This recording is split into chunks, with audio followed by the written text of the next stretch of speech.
Hiniling ko nga po tayong lahat ay tumayo muli at buksan natin ang ating mga Biblia.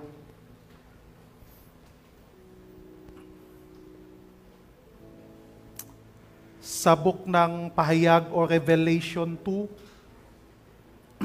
1 hanggang 7. Yung may mga Bible, maaari nyo pong buksan. Revelation 2 verse 1. Isulat mo sa anghel ng iglesia sa Efeso. Ito ang sinasabi ng may hawak ng 7 bituin at sa kaniyang kanang kamay at lumakad sa gitna ng 7 ilawang ginto. Verse 2, alam ko ang ginawa mo, ang iyong mga pagpapagal at matyagang pagtitiis. Alam kong hindi mo kinukonsinti ang masamang tao. Sinusubok mo ang mga nagsasabing sila'y apostol at napapatunayan mong sila'y huwad. Alam ko ring matyaga ka, nagtitiis ng maraming hirap, alang-alang sa akin. At dahil sa at hindi ka sumuko,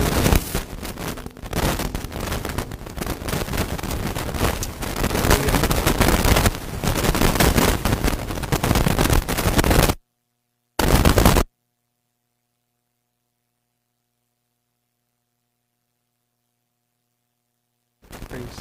Hallelujah. Tayo ng ibang mic. Praise. Ayan, okay na siguro. Sana tayo mga kapatid. Verse 4. Subalit, may isang bagay na ayaw ko sa iyo. Iniwan mo na ang pag-ibig mo noong una. Alalahanin mo ang dati mong kalagayan.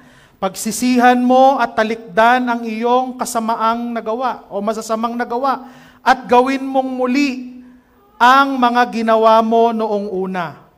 Kapag hindi ka nagsisi, pupunta ako diyan at aalisin ko sa kinalalagyan ng iyong ilawan. Ngunit ito naman ang napupuri ko sa iyo. Kinapuotan mo rin ang mga tulad ko ang mga ginawa ng mga Nicolaita. Ang lahat ng may pandinig ay makinig sa sinasabi ng Espiritu sa mga iglesia. Sa matatagumpay ay ibibigay ko ang karapatang kumain ng bunga ng punong kahoy ng buhay na nasa paraiso ng Diyos. Pagpalain ng Diyos ang kanyang banal na salita. Ang pag-uusapan natin ngayon ay pamagatan nating a lost love. Manalangin tayo. Ama naming banal, marami pong salamat sa buhay na ibinigay nyo sa amin, Panginoon. Salamat sa oras. Salamat, Lord, na kami ay nakadalo sa gawain na ito, Panginoon. Alam namin, Lord, ito'y hindi aksidente na kami ay nandito, Panginoon, ngunit niloob mo, O God, na kami po ay makarinig ng iyong banal na salita, makapagpuri, makapagpasalamat sa iyo, Panginoon. Lord, sa oras na ito, kami po ay dumudulog sa iyo, nagpapakumbaba ng aming sarili, Lord, batid namin na kami po ay walang magagawa kung wala ka, Panginoon, kung ikaw ay hindi namin kasama, O Lord. Kaya, Lord, marapatin mo po, buksan mo ang aming puso, buksan mo ang aming isip na maunawaan namin ang iyong banal na salita. At salamat, Panginoon, na ikaw po ang maging tagapagturo sa bawat isa sa amin, Panginoon. Kaya, Lord, ikaw lamang ang aming tinataas. Ano man pong gawa ng diablo, Lord, ay aming rine-rebuke in the name of Jesus. Salamat sa kalayaan, salamat sa tagumpay, at salamat sa pagpapalang nanggaling sa iyo. Sa pangalan ni Jesus, Amen at Amen. Palakpakan natin ang Panginoon, mga kapatid. So, dito sa ating pag-uusapan, mga kapatid, sabi ni Jesus, siya ay nagpadala ng mga sulat sa 7 churches na mababanggit, 7 churches ng Asia Minor o Asia Minor, kung saan ang Panginoon ay nagpadala ng mga sulat ng mga ng mga acknowledgement, ng mga papuri, at isa sa mga napadalhan ng sulat ay itong church ng Ephesus.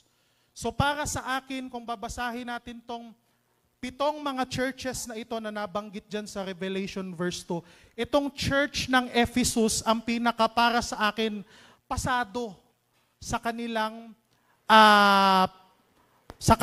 pag-serve sa Panginoon. So itong 7 churches na ito, mga kapatid, ay nagre-represent din ng mga pagdadaanan ng mga bawat simbahan sa buong mundo kahit sa ating kapanahunan ngayon. So ito'y may kinalaman sa atin. Yung comment, yung message, yung sulat ng ating Panginoon sa church ng Ephesus ay, mga kapatid, ito'y meron ding kinalaman sa ating henerasyon ngayon. Sa ating bilang mga mananampalataya, bilang member ng church ng ating Panginoong Hesukristo. So makikita natin dito, mga kapatid, na sabi ng Panginoon, unang-una may 3 part o may 3 bagay na pinuna ang Diyos sa church ng Ephesus. Number 1, ang una, mga kapatid, sabi ng verse 2, alam ko ang mga ginawa mo, ang iyong mga pagpapagal at matyagang pagtitiis. So number 1 na sinabi dito ng ating Panginoong Hesus, o ang ating nakita dito, mga kapatid, ay na-recognize, or in other words, na-acknowledge ni Lord yung mga kapuri-puring nagawa ng church na ito. Amen? So mapapansin natin dito, mga kapatid, lahat ng ating mga ginagawa para sa kaluwalhatian ng Panginoon ay na-acknowledge at napapansin ng Panginoon. Siguro hindi ka napapansin ng kapwa mo kapatid, siguro hindi ka napapansin ng pastor na ikaw ay tumutulong sa gawain ng Panginoon. Pero asahan mo, mga kapatid, na ito'y hindi pwedeng mapansin ng Diyos. Kaya nga sabi sa verse 2, alam ko ang mga ginagawa mo o mga ginawa mo. Diba? Number 1, sabi ng Diyos, I know your works. Sabi niya sa church ng Ephesus, alam ko yung mga ginagawa mo. Tinutupad mo yung iyong mga responsibility. Ginagampanan mo yung mga iyong obligasyon bilang anak ng Diyos, bilang believer. Nakikita ko yung iyong mga ginawa. Amen? Napakasarap isipin na nakikita ng Diyos yung mga ginagawa natin para sa Kanya. Napapansin ng Panginoon. Kahit yung mga simpleng bagay na ginagawa natin, yung mga sacrifices natin sa Kanya, sa gawain ng Panginoon, yung mga pagsisikap natin, yung mga pagpupuyat natin, yung mga ginagawa natin para sa expansion ng kingdom ng Panginoon, napapansin niya yan. Yung works, sabi mo sa iyong katabi, works and your labor.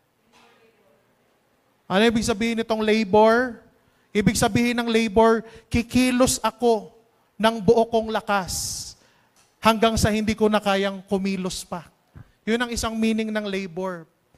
Kikilos, gagalaw ng kanyang buong lakas hanggang sa wala na siyang natitirang lakas para gumawa pa. Inuubos niya ang kanyang lakas.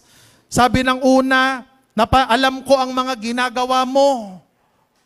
Pangalawa, ang pagpapagal, yung labor, pagsisikap, pagtsatsaga.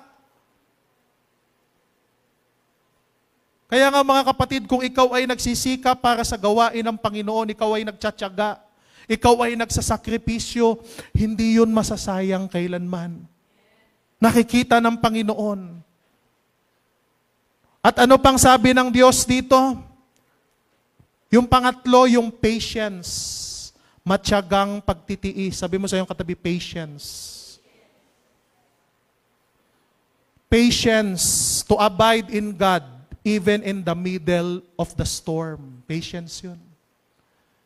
Yung kahit may bagyo sa buhay mo, may pagsubok, may trials, may persecution sa buhay mo, pero meron kang patience na manatili sa Panginoon.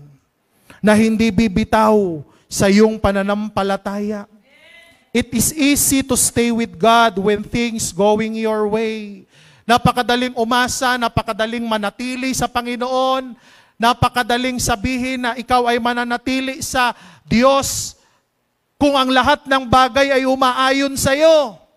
Pero napakaraming tao na tumatalikod sa Panginoon kapag kayong mga bagay-bagay sa buhay nila ay hindi na nangyayari ayon sa kanilang kagustuhan. Amen? Yun yung realidad eh. Napakadaling maglingkod sa Panginoon pag maayos ang lahat. Pag okay ang lahat. Pag lahat ng kailangan mo nabibigay sa'yo.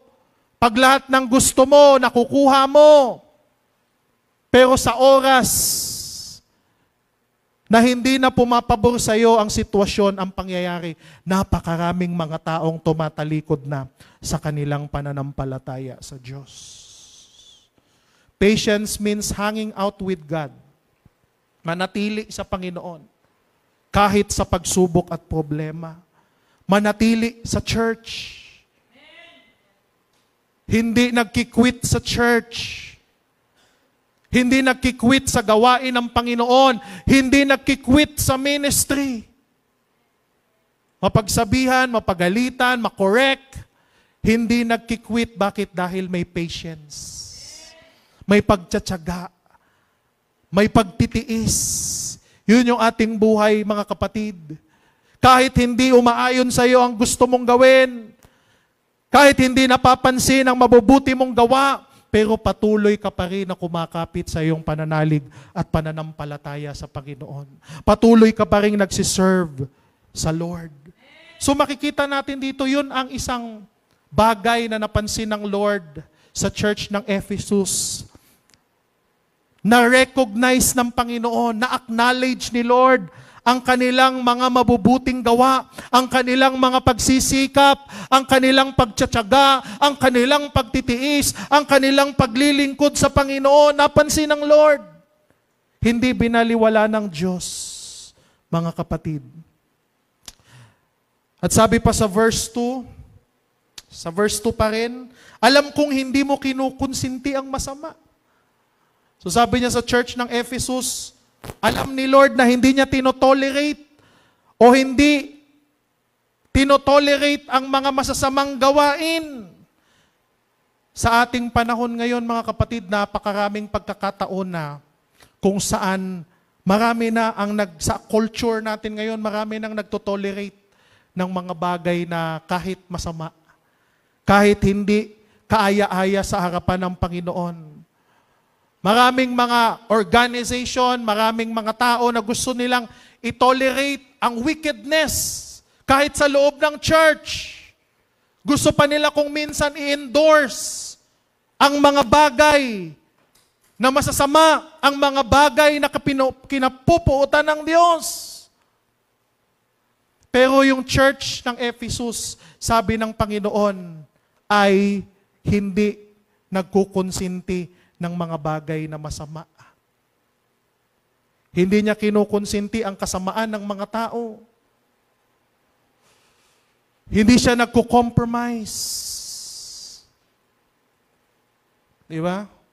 Kaya sa atin mga kapatid, kailangan ganun din pag alam nating hindi biblical, hindi matuwid, kahit kailan sana hindi tayo mag-endorse. Hindi tayo mag-tolerate ng evil, ng wickedness. Pero sa ating community ngayon, mga kapatid, rampant na ito. Napaka-normal na lang ito. At kung minsan, kung ikaw na nagko-correct, ikaw na nagsasabi ng katotohanan, ikaw pa ang mababash. Ikaw pa ang bubugbugin ng masasamang mga salita for telling the truth. Amen? Sabi ng Bible, alam kong hindi mo kinukonsinti ang mga masasamang tao. Verse 2 pa rin, sinusubok mo ang mga nagsasabing sila'y apostol. At napatunayan mong sila'y mga huwad. Napakaraming mga tao ngayon, napakaraming mga katuruan ngayon na akala mo okay, akala mo tama, pero kapag kasinuri mo mga kapatid, ito pala'y kasinungalingan, ito'y lie. Hindi nila sinasabi ang katotohanan. O hindi nila sinasabi, kung sinasabi man nila ang katotohanan, konti lang. Hindi nila sinasabi ang buong katotohanan. Napakaraming tao ang nagsasabi ng mga kasinungalingan sa ating panahon ngayon. At kung hindi natin alam kung ano ang tama, kung hindi tayo nagbabasa ng banal na kasulatan ng Biblia, mapapaniwala nila tayo mga kapatid na ang mali ay tama na kanilang sinasabi. Kaya nga maraming nagtuturo ng salita ng Diyos daw. Maraming nagtuturo ng Biblia din. Pero ang totoo ay sila'y mga huwad na tagapagturo, huwad na mga apostol, huwad na teachers. Kaya kailangan mga kapatid, nag-aaral din tayo ng banal na kasulatan ng Panginoon. Hindi tayo basta-basta ding naniniwala kapag ka nagsabing ako, si ganito, pastor din, reverend, bishop, di ba? O ako si ministro, o kung sinong mga teacher pa. Hindi. Dapat marunong din tayo magsiyasat, mga kapatid. Marunong din tayong pag-aralan yung ating mga naririnig, yung mga tinuturo sa atin. Dahil sa mundong ito, napakarami ng kasinungalingan.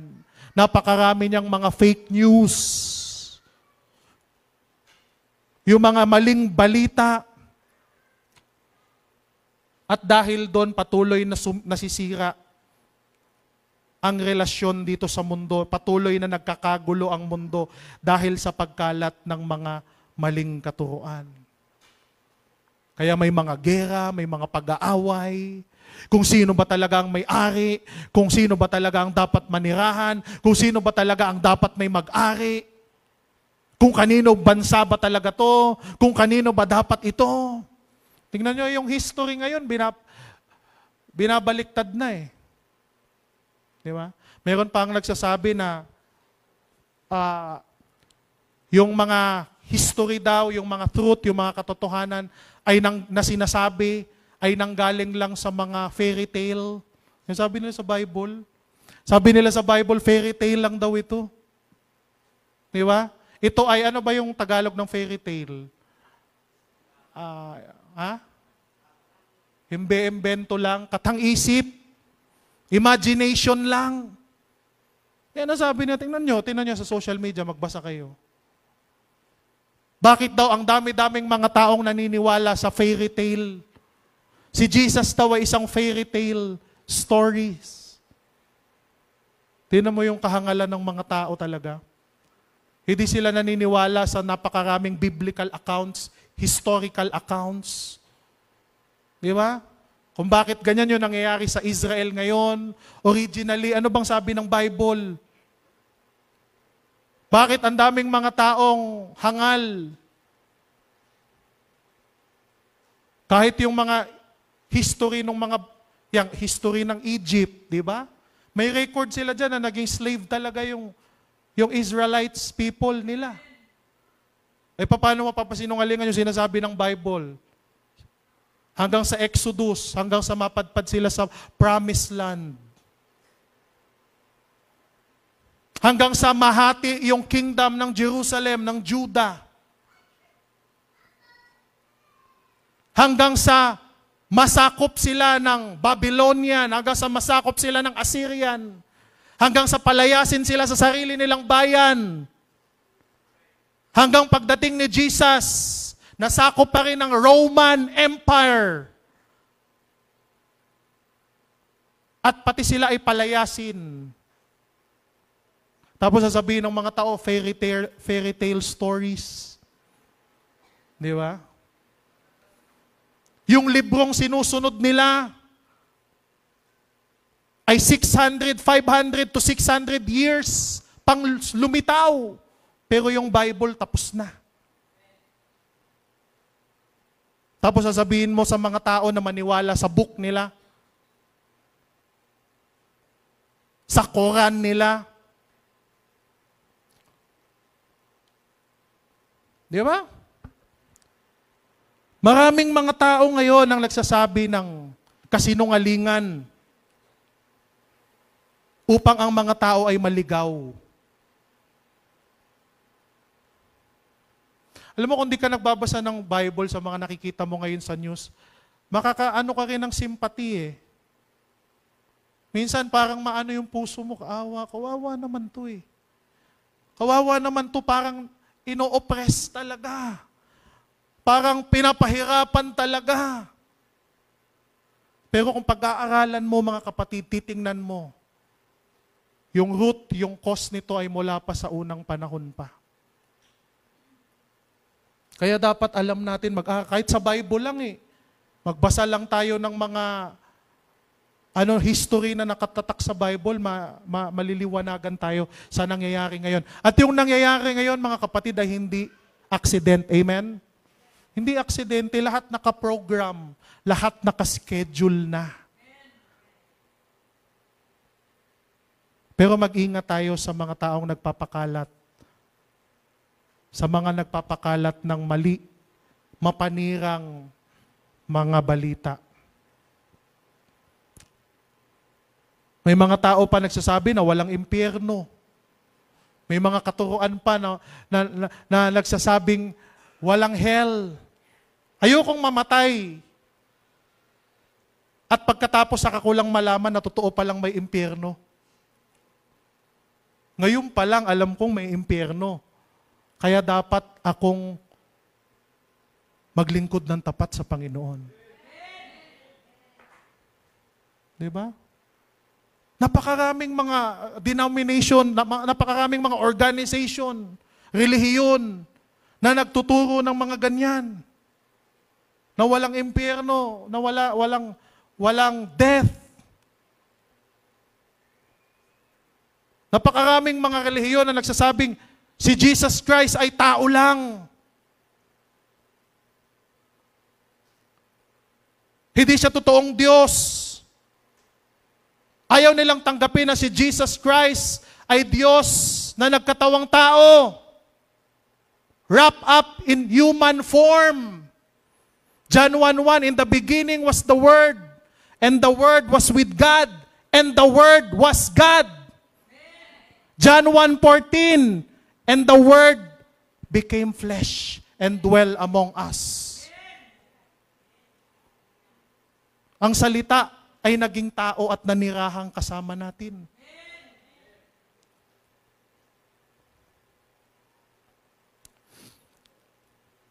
Kaya mga kapatid, kailangan marunong tayong magsubok, mag-test ng mga bagay na ating naririnig. Kaya pag may mga aral kayong narinig na mukhang hindi yun ang turo ng born again, pag-aralan nyo kagad, buklatin nyo kagad ang Bible. Mag-research ka agad kayo para hindi kayo malito.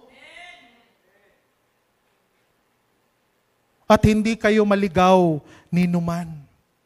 Kaya sabi ng Lord, na-acknowledge ng Panginoon, yun yung church ng Ephesus. Hindi madaling maloko. Hindi nagkukonsinti ng mga gawaing masama.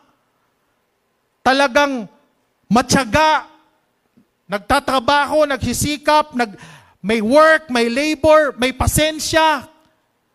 Hindi kumukonsinti ng masakasamaan. Hindi basta-basta naniniwala sa mga katuruan na hindi galing sa banal na kasulatan ng Panginoon. Para sa akin, pasado, no? Itong church ng Ephesus, pasado, yung mga members nito, okay.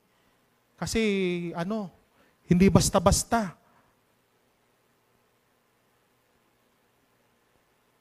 Verse 3, alam kong matyaga ka. Nagtitiis ka o nagtiis ka ng maraming hirap alang-alang sa akin at hindi ka sumuko. Aba, magaling, di ba? Madaming hirap, may tiyaga. Nagtiis ng maraming hirap, alang-alang sa akin, may sacrifice. Hindi bumitaw sa faith sa Panginoon. Hindi ka sumuko.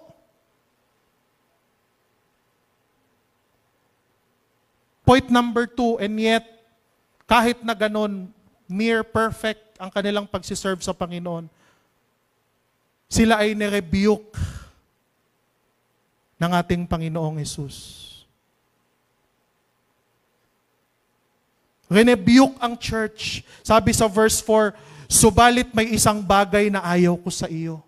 After nung acknowledgement, after nung papuri sa mga bagay na kapuri-puri na kanilang ginawa para sa Panginoon, nirebuke din sila ng Diyos. Subalit may isang bagay na ayaw ko sa inyo o sa iyo, iniwan mo na ang pag-ibig mo noong una. Sabi ni Lord, you forsaken loving me. Ginagawa mo nga yung mga bagay na yan. Lahat ng mga nabanggit ko kanina, ginagawa mo ang mga bagay na yan. Pero nakalimutan mo nang mahalin ako. Pwede pala tayong mag-serve sa Panginoon nang hindi na natin siya minamahal. Pwede pala tayong nagsiserve pa rin sa Panginoon, pero yung puso natin wala na sa Panginoon. Pwede pala tayong mag-serve sa ministry, kumilos, gumawa, magtiyaga sa gawain ng Panginoon, pero yung puso natin wala na kay Kristo. Wala na yung dati mong pag-ibig sa Panginoon. Sa Greek, napakaraming ng pag-ibig ng love. Sa English, pag sinabi mong love, isa lang. Pero sa Greek, mayroong tinatawag na agape love. Agape love, ito yung pag-ibig ng Diyos sa atin. Yung love ng Creator sa kanyang mga nilikha, sa mga anak niya, sa mga tao. Meron din tayong tinatawag na phileo love. Ano yung phileo? Yung phileo ay yung pagmamahal mo sa kaibigan. Friendship, di ba? Love. Iba-ibang iba-ibang uri ng pagmamahal na maano natin sa Biblia. Madedefine. Meron niyang mga kanya-kanyang ibig sabihin pag sinabi mong pagmamahal at pag sinabi mong pag-ibig. Phileo ay pagmamahal sa iyong kaibigan. Sabi mo sa iyong katabi, phileo. Yung isa naman, yung tinatawag na eros, ito yung mga pag-ibig ng mga mag-asawa. Di ba? Ng mga romantic love. Yung mahal mo siya dahil mahal ka din niya. Yan. Pero kung minsan, mahal mo siya, hindi ka niya mahal. Pero kadalasan ito ay give and take. Parang katulad din ng phileo, give and take din eh. Sa friendship, ganun din. Mabuti ka sa akin, mabuti rin ako sa iyo. Kaya kung minsan, kung salbahe ka na sa akin, salbahe na rin ako sa iyo. Kung sinisiraan mo na ako, sisiraan din kita. Kailangan may mauna mo nang gawin sa iyo na mabuti bago mo siya mahalin. At meron daw lately yung pang-apat, yung tinatawag na storge, na ito'y pagmamahal ng mga pamilya, ng nanay sa anak, ng anak sa nanay. O di ba, ang daming iba-iba. Pero yung pinag-uusapan natin dito, mga kapatid, yung agape love. Yung pagmamahal mo sa Panginoon. Iba-iba yung pagmamahal ng tao. At sabi ng Panginoon, may pagkakataon na mahal mo akong noon, pero ngayon nagbago ka na. Dati nagsiserve ka sa akin dahil gusto mong mag-expand yung kingdom, yung gawain. Mahal na mahal mo ko na nagsiserve ka sa akin. At gusto mo na mag-expand yung church, na marami kang taong madala sa paanan ng Panginoon dahil mahal na mahal mo ako. Nagsiserve ka sa Diyos. Sapat na yon dahil alam mo na ikaw ay grateful sa mga nauna ng ginawa ng Panginoon sa'yo. Sapat na sa'yo yon para mamotivate ka na kumilos, gumawa sa gawain ng Panginoon. May mga pagkakataon na mahal mo ang Diyos. Mahal na mahal mo ang Diyos, mahal na mahal mo siya, palagi mo siyang iniisip, palagi mo siyang gustong makausap, palagi mo siyang gustong maramdaman sa buhay mo. May mga pagkakataon na hindi mo na kailangan paalalahanan pa. Na may simba, Sunday bukas, na hindi mo na kailangang paalalahanan pa, na huwag kang malilate sa gawain ng Panginoon kasi love na love mo si Jesus. At nagkukusa ka sa Kanya. May mga pagkakataon na hindi na kailangan sabihin ng worship leader, praise and worship leader, na itaas mo ang iyong mga kamay, magpuri ka sa Panginoon, sambahin mo siya. May mga pagkakataon na kahit hindi ka paalalahanan, meron kang oras ng panalangin sa Diyos. Pero anong sabi ng Panginoon? Pero nagbago ka na. Hindi ka na tulad ng dati.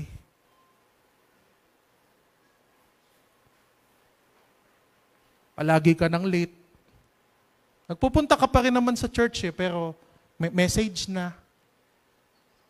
O kaya kalahati na ng worship.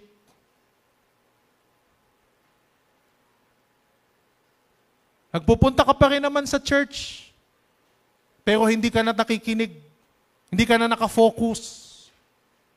Dahil lang iniisip mo yung mga gagawin mo na mamaya paglabas mo sa church.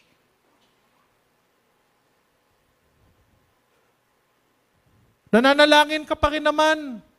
Pero kapag ka naalala mo na lang, kapag ka hindi ka pagod, nagbubukas ka pa rin naman ng Bible. Pero pag papaantok na lang, nananalangin ka pa rin naman. Pero kapag may problema na lang,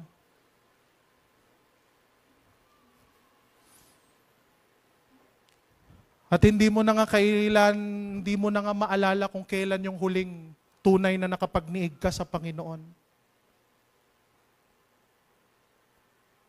And yet, nandito ka sa gawain ng Panginoon.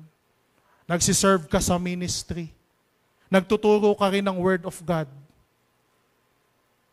Nagli-lead ka ng worship songs. Tumutugtog ka ng instrumento.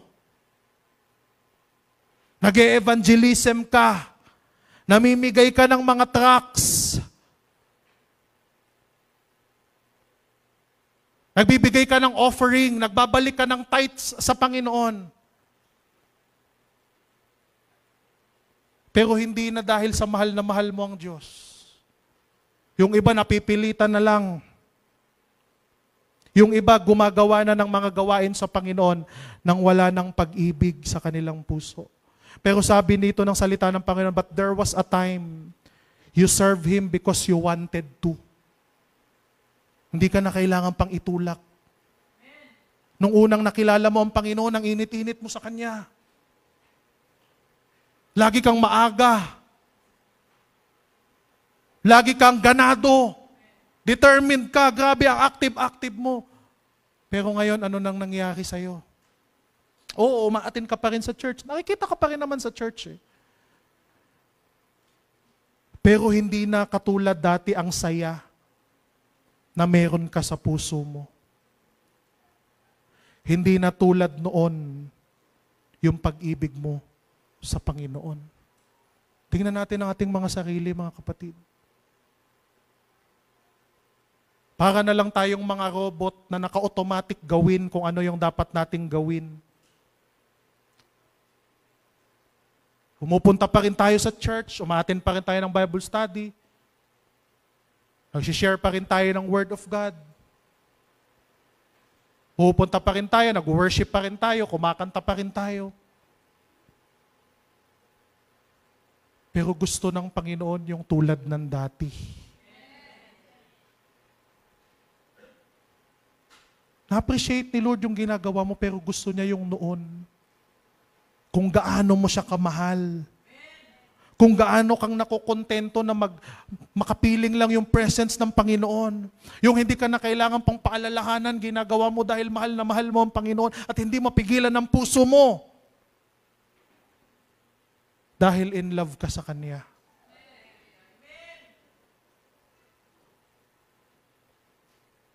Pero sabi ni Lord ngayon, nagbago ka na. Para ka na lang robot na nakaprogram, parang AI. Nagagawin mo na yung mga bagay na gagawin mo. Pero without love, without joy, yung puso mo wala na doon.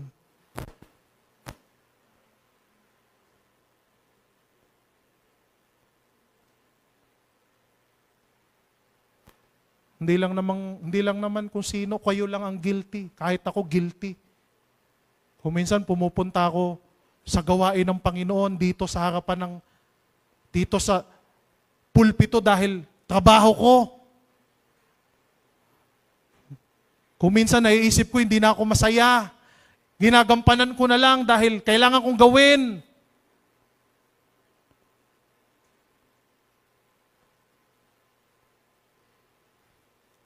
Lalong-lalo na kung makikita mo yung mga members na hindi naman supportive. Nagtuturo ka pero parang hindi naman isinasabuhay. O kung minsan, sisiraan ka pa ng iba. Gusto pa nilang makita na madapa ka, mabigo ka. Kaya kung minsan parang ginagampanan mo na lang dahil kailangan mong gawin. Pero hindi dahil sa mahal mo ang Panginoon. Kaya yung mga ganitong verse, sampal to sa atin lahat. Hindi lang sa inyo, sa atin lahat, sa mga leaders. Dahil kung minsan, ginagawa na lang natin ang gawain ng Panginoon bilang trabaho at hindi dahil sa pagmamahal at pag-ibig natin sa Panginoon. Sabi ng Panginoon, hindi mo na ako kasing mahal katulad ng dati. Napakaraming kompetensya ng Diyos sa ating puso, mga kapatid. Napakaraming bagay ang nagiging dahilan na nade-distract ka.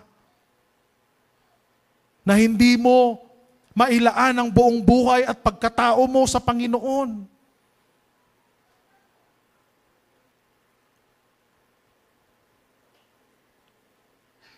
And He is rebuking you right now.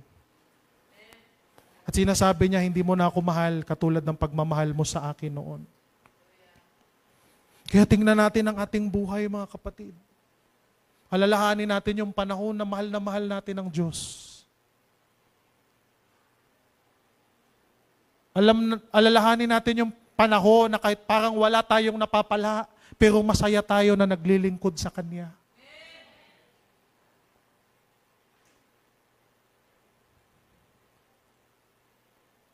Kaya nga point number 3, mayroong remedy, may gamot. Anong kailangan nating gawin? Kung tayo ito,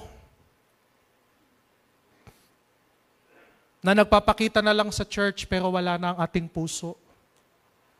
Uma-attend na lang sa mga gawain dahil nahihiya kay pastor, invite ng invite Brad, punta tayo sa gawain. Sister, punta tayo sa gawain, ha?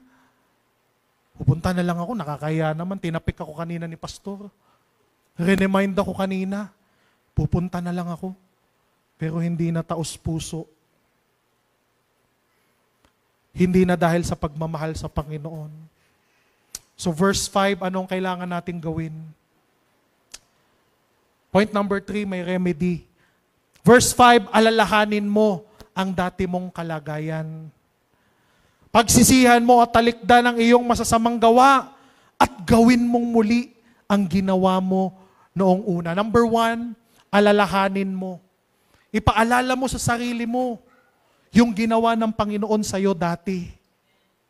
Kung paano ang Panginoong nagbukas ng pintuan para sa iyo. Kung paano ang Diyos dininig yung mga panalangin mo sa Kanya. Kung paano ang Panginoon pinagaling ka sa iyong karamdaman. Kung paano ang Panginoon, wala kang trabaho doon, binigyan ka niya ng trabaho ngayon. Kung paano hindi mo alam ayusin ang problema mo, inayos ng Diyos para sa iyo. Alalahanin mo kung kailan ka nadapa noon, pero tinulungan ka ng Diyos na makabangon ngayon.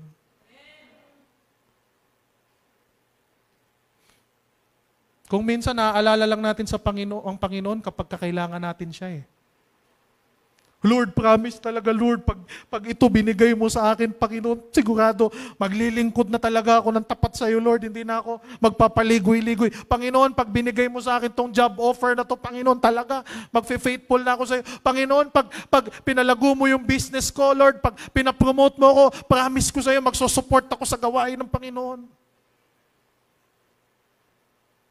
Pero paglipas ng panahon, pag binigay na ni Lord yung hinihingi mo sa Kanya, hindi mo tinupad yung pangako mo sa Kanya. Kaya sabi niya dito, alalahanin mo nung mahal na mahal mo ako. Alalahanin mo na yung nagsiserve ka sa akin with all of your heart, with all of your strength, with all of your soul. Yung buong-buong ikaw, with passion, with love, galing sa puso. Yung walang makakapigil sa akin kahit medyo umaambon, pupunta ako sa gawain ng Panginoon. Kahit umuulan, pupunta ako sa gawain ng Panginoon. Kahit pinipigilan ako ng asawa kong pumunta sa church, pero gagawin ko dahil in love ako sa Panginoon.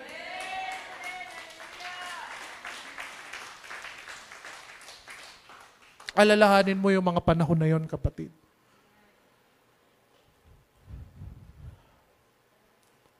Alalahanin natin kung kailan tayo. Yung tamis, yung sarap, nung nagsisimula tayong nating makilala ang Panginoon.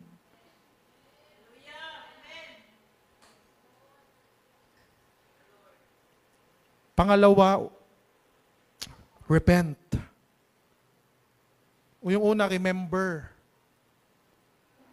Pangalawa, repent. Alam nyo itong pagsisisi sa mga alam nating kamalian at pagkukulang natin sa Panginoon. Ito yung pumipigil sa atin para maabot talaga natin kung ano yung plano ng Diyos sa buhay natin. Yung unwillingness to repent. Na alam nating may mali, alam nating nagsiserve tayo sa Panginoon pero kulang. Alam nating nagsiserve tayo sa Panginoon pero hindi tama yung takbo ng ating puso. Merong guilt, merong fear.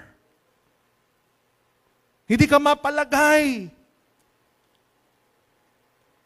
And yet ayaw mong aminin sa sarili mo yung unwillingness mo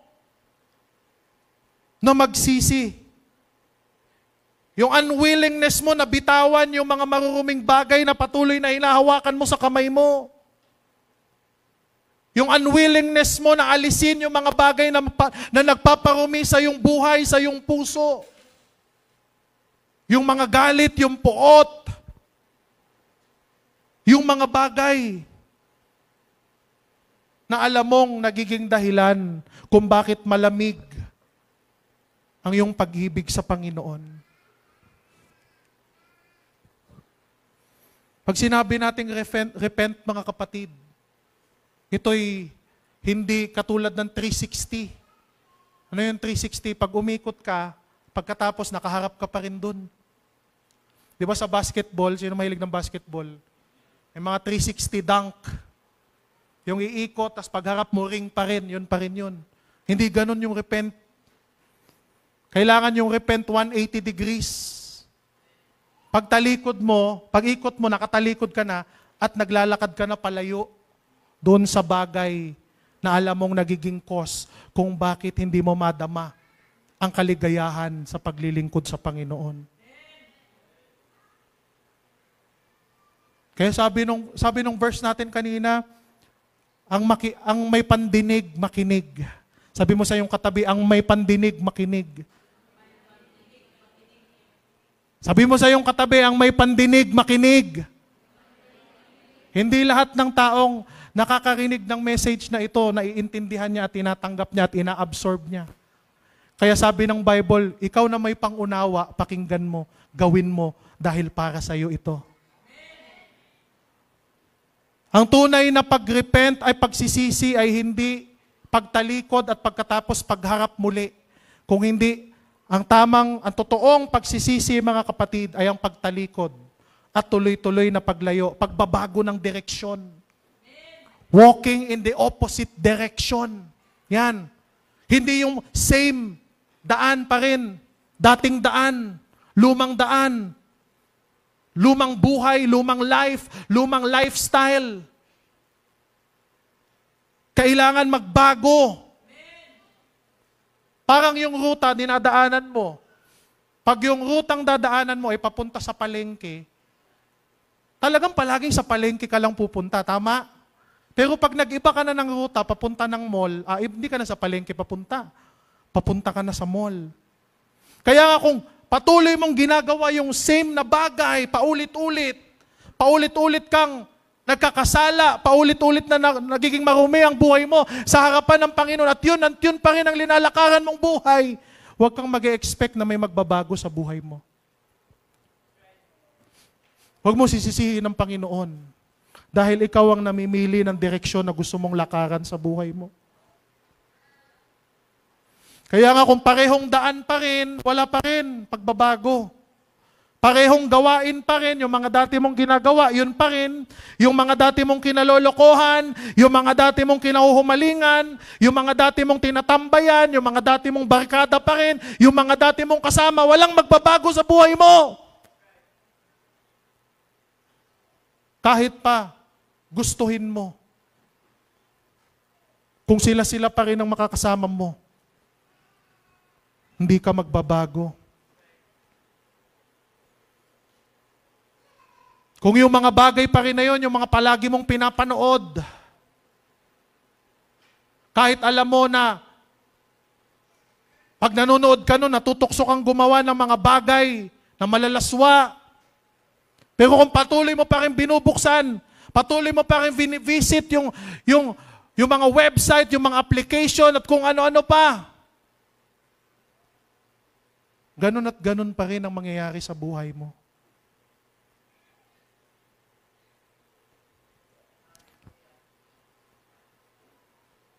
Kailangan ng repentance. Kailangan ng pagbabago ng lakad. Kailangan ng pagsisisi, mga kapatid. Alalahanin mo yung dati kang naglingkod sa Panginoon.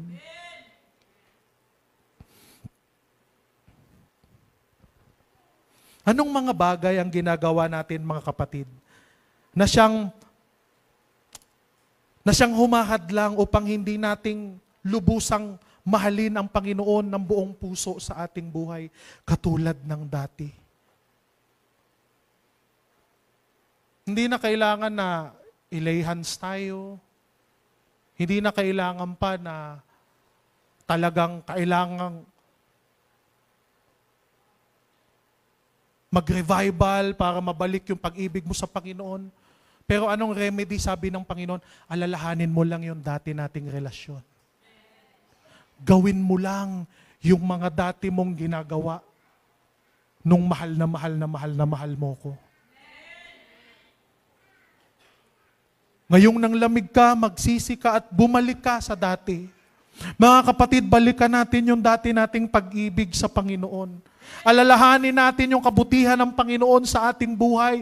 Huwag nating kalimutan, huwag nating hayaan na ganyan ang estado ng ating faith, na para na lang tayong robot, na sunod-sunuran, na kumikilos na lang tayo dahil kailangan nating gawin. Pero dapat yung paglilingkod natin, mga kapatid, ay nanggagaling sa loob ng ating puso. Dahil yun ang gusto ng Panginoon. Yun ang ninanais, yun ang linulong ng Panginoon sa ating buhay. Sabi niya, at gawin mong muli. Alalahanin mo ang dati mong kalagayan at gawin mong muli. Verse 5 pa rin, gawin mong muli ang mga ginagawa mo noong una. Gawin mo ulit, kapatid. Gawin mong muli. maglingkod ka ng tapat muli sa Panginoon. Sabi niya, kapag hindi ka nagsisi, pupunta ako dyan. Verse 5. At aalisin ko sa kinalalagyan mo ang iyong ilawan. Lampstand. Ibig sabihin yung liwanag mo, aalisin ng Panginoon. Illumination. Alam mo, pag ikaw ay believer na binubuksan ng Panginoon yung iyong isip, yung iyong spiritual eye, na makita mo yung mga wonders, yung mga hiwaga ng salita ng Panginoon. At sabi ng Panginoon, kung hindi mo babaguhin yung style mo, pati yung liwanag na yun sa buhay mo, tatanggalin ko. Aalisin ko.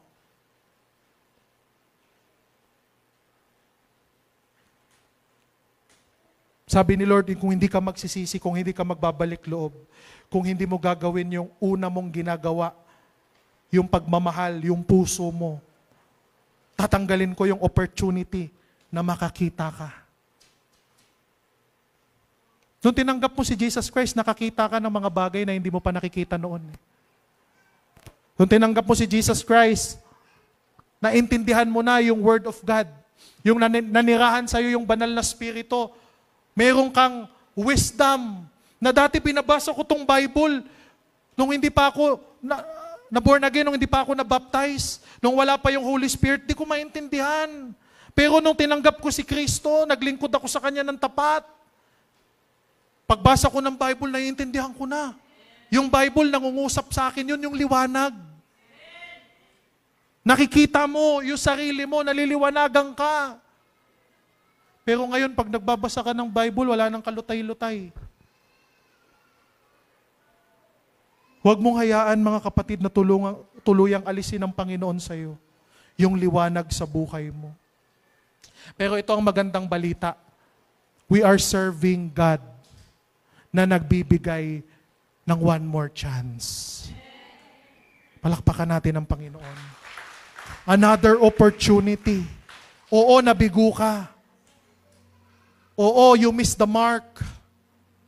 Oo, you lost your first love sa Panginoon. Pero hindi pa huli ang lahat. Habang buhay may pag-asa. Ang sabi ng Panginoon, gawin mo uli yung dati mong ginagawa sa akin. Hindi ko alam kung para kanino tong message na ito, mga kapatid. Pero ang alam ko lang, may nangangailangan ng mensahe na ito. Alam ko may buhay dito na naliligaw. May buhay dito na nalilito. May buhay dito na pinanghihinaan ng loob. Pero ang sabi ng Panginoon sa atin, mga kapatid, bumalik tayo sa Kanya. Bumalik tayo sa pag-ibig natin sa Panginoon. Hindi pa huli ang lahat. We are in the last days, mga kapatid. Malapit nang bumalik ang Panginoon. Huwag mong sayangin ang pagkakataon, yung opportunity na ibinibigay sa iyo ng Panginoon. Hiniling ko po tayong lahat ay tumayo. Awitin natin yung awit kanina. Papurihan natin ang Panginoon. Idamdamin natin yung presence ng Panginoon. Kausapin natin ang Lord sa buhay natin. Bumalik tayo sa dati nating pag-ibig sa Panginoon, mga kapatid. Hindi pa huli ang lahat. Kung hindi ka pa tumanggap kay Kristo, tanggapin mo na siya. Huwag mo nang hantayin pa, huwag ka na magdalawang isip. Praise. Kung ikaw ay believer na, kung ikaw ay mananampalataya na medyo nawala sa Panginoon, i-recommit mo ang iyong sarili sa Diyos. Kausapin mo ang Panginoon sa buhay mo. Hallelujah. Jesus.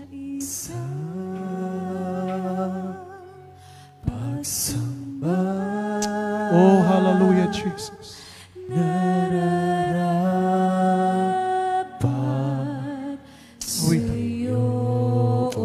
Hallelujah, hallelujah. Tanggapin aking hain na pagpupuri.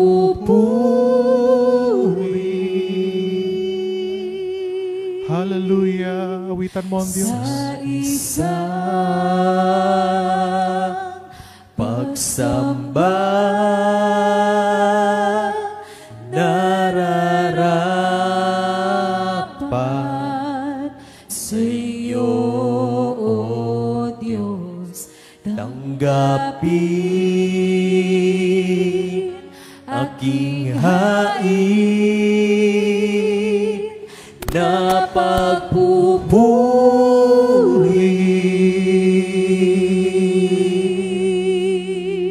Sa isang Yes, Lord.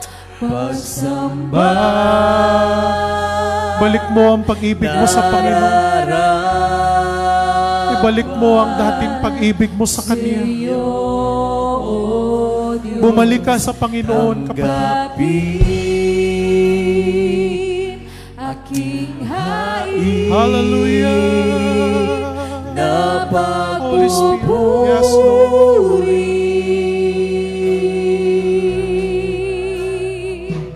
Sa isang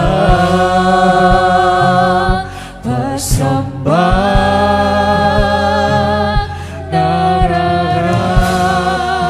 nararapat sa iyo, Yes, Lord. O Diyos. Hallelujah. Tanggapin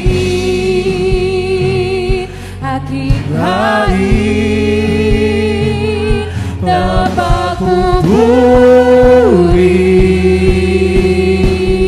Hallelujah. Sa isang pagsamba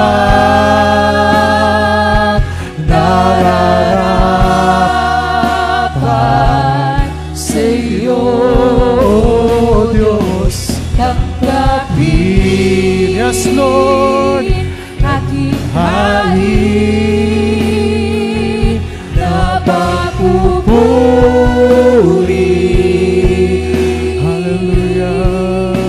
Sa'yo lamang, Jesus.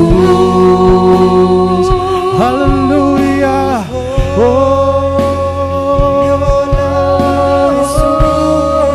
Ikaw lamang, Panginoon. Purihin ka, O Diyos. Hallelujah, hallelujah. Oh Jesus, mahal ka namin, Panginoon.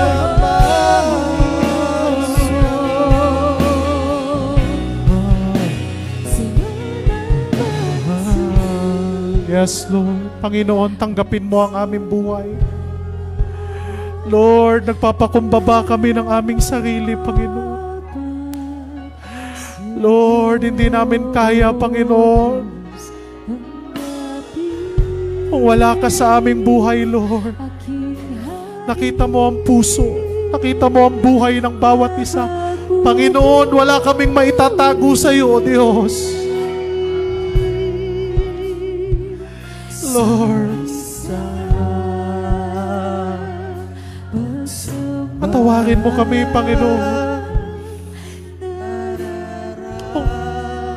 Kung nakalimutan namin ang dating pag-ibig namin sa iyo, patawarin mo kami, Panginoon. Kung nagbago ang aming pagmamahal sa iyo, Lord. Patawarin mo kami, Lord, kung hindi na ikaw ang priority ng buhay namin, Lord. Lord, kung hindi na ikaw ang prioridad namin, Lord, patawarin mo kami.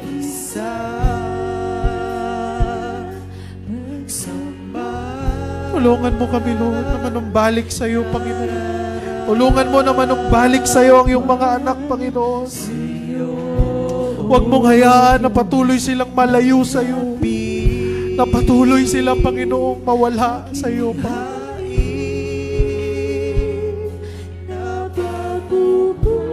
Lord, ibalik mo ang dating sigla. Ibalik mo ang dati naming sigla, O God, sa iyo. Lord, tulungan mo ang mga nanglalamig sa pananalig sa iyo. Ibalik mo ang sigla sa kanilang buhay. Ibalik mo ang nag-aalab na pagnanasa, Lord, na ikaw ay paglingkuran. na ikaw ay sambahin, Lord, na ikaw ay luwalhatiin sa kanilang buhay. Lord, salamat, Panginoon, sa iyong salita na nagpapaalala sa amin, Panginoon, na ibalik namin ang dati naming kasigasigan sa iyo. Na kahit anong pagsubok, anong problema ang aming kinakaharap, Panginoon, manatili yung pag-ibig namin sa iyo, Lord. Tulungan mo kami na hindi, Panginoon, madala sa kasinungalingan ng mundong ito. Hindi madala sa mga gawa ng kaaway upang kami ay mailayo sa iyo, Panginoon. Patawarin mo kami, O God. Lord, dalangin namin na kami ay makapagsamba ng kalugod-lugod sa iyo, ng nais mong pagsamba sa amin, Panginoon. Tulungan mo kami, Banal na Espiritu, tulungan mo kami, O God. Oh, hallelujah. Oh, Holy Spirit, Holy Spirit. Oh, Holy Spirit. Banal na Espiritu, magministeryo ka sa puso ng bawat isa, Panginoon. Lord, palambutin mo ang pusong matigas sa iyo. In the name of Jesus, in the name of Jesus. Alisin mo ang humahadlang, ang bumabalakid sa iyong salita, Lord, na hindi makapenetrate sa puso. In the name of Jesus, in the name of Jesus. Lord, have your way, Lord. Have your way, O God. Holy Spirit, Holy Spirit. Kailangan ka namin, Lord. Lalo na sa mga huling panahon, O God. Banal na Espiritu, ikaw ang aming lakas. Lord, tulungan mo ang bawat isa. Tulungan mo ang bawat isa na huwag bumitaw sa pananampalataya. Na huwag bumitaw sa pananalig sa iyo, Panginoon. Lord, hallelujah, hallelujah, hallelujah, hallelujah, Jesus. Lord, pakinggan mo ang pagsamo namin, Lord. Ang aming pagsamo sa iyo, Lord. Pakinggan mo, dinggin mo, Lord. Kahabagan mo ang iyong mga anak, Panginoon. Lord, kahabagan mo kami, Panginoon. Lord, hallelujah, hallelujah.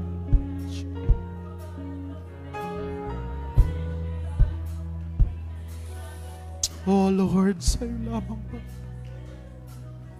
sa iyo lamang, Lord, ang aming pagsamba, ang aming papuri, Panginoon. Ikaw lamang ang dapat naming sambahin. Ikaw lamang ang dapat naming pasalamatan. Panghawakan mo po ang buhay ng bawat isa, Panginoon, mga anak mo. Hindi namin hawak ang bukas, Lord. Hindi namin alam ang pwedeng mangyari bukas. Pero alam naming hawak mo ang bukas, Panginoon. Kaya magtitiwala kami sa iyo, O God. Ano mang mangyari sa mundong ito na aming kinatitirhan, Panginoon. Panghawakan mo ang aming buhay. Hallelujah, panghawakan mo. Sa iyo lamang ang lahat ng kapurihan. Sa iyo lamang ang lahat ng pagsamba. Ikaw lamang ang Panginoon ng Panginoon. Ikaw lamang ang Diyos ng mga Diyos. Salamat sa pangalan ni Jesus. Amen, amen. Palakpakan natin ang Diyos. Hallelujah! Palakpakan mo ang Panginoon, kapatid. Hallelujah, hallelujah, hallelujah.